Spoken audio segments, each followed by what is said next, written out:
As you know, the U.S. right now could be just 3 weeks away from defaulting on its debt.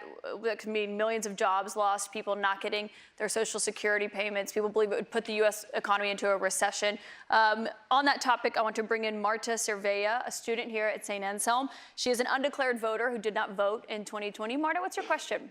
Hi, Mr. President. Hi, thank you. So my question is, what do you think about the United States' current debt situation, and how can we move forward?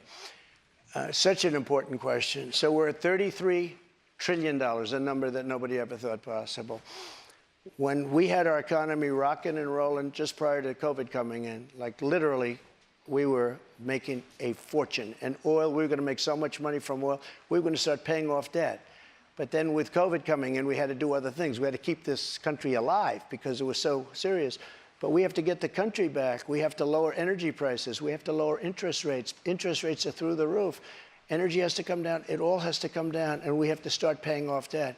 But when we have a debt limit, and they use that very seriously to me. They came in, Schumer came in with Nancy Pelosi, and they were using it. We'll violate it. We'll do whatever. They talked a whole lot different than they do right now. I say to the Republicans out there, congressmen, senators, if they don't give you massive cuts, you're going to have to do a default.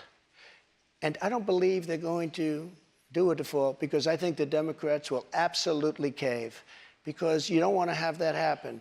But it's better than what we're doing right now because we're spending money like drunken sailors. So just to be clear, Mr. President, you think the U.S. should default if the White House does not agree to the spending cuts Republicans are demanding? Well, you might as well do it now because you'll do it later. Because we have to save this country. Our country is dying. Our country is being destroyed by stupid people, by very stupid people. You once said that using the debt ceiling as a negotiating wedge just could not happen. You said that when you were in the Oval Office. That's when I was president. So why is it different now that you're out of office? Because now I'm not president.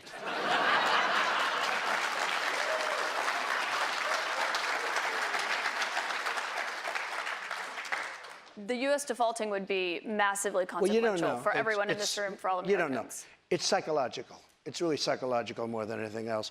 And it could be very bad. It could be maybe nothing. Maybe you have a bad week or a bad day. But look, you have to cut your costs. We're spending $7 trillion on, much of it on nonsense. $7 trillion on nonsense. We've got another question from a voter tonight. Get all of that money that was wasted, and frankly, the Senate should have never approved it. Get all that money that was wasted, and if they don't get rid of that, you'll have to default. Okay? Mr. President, we've got another voter here tonight. And by the way, you're going to default eventually anyway, but it's going to be much messier. I don't think you'll have to default. I think if the Republicans hold strong and they say we want let's say we want $5 trillion off. I really think the Democrats have no choice but to do it.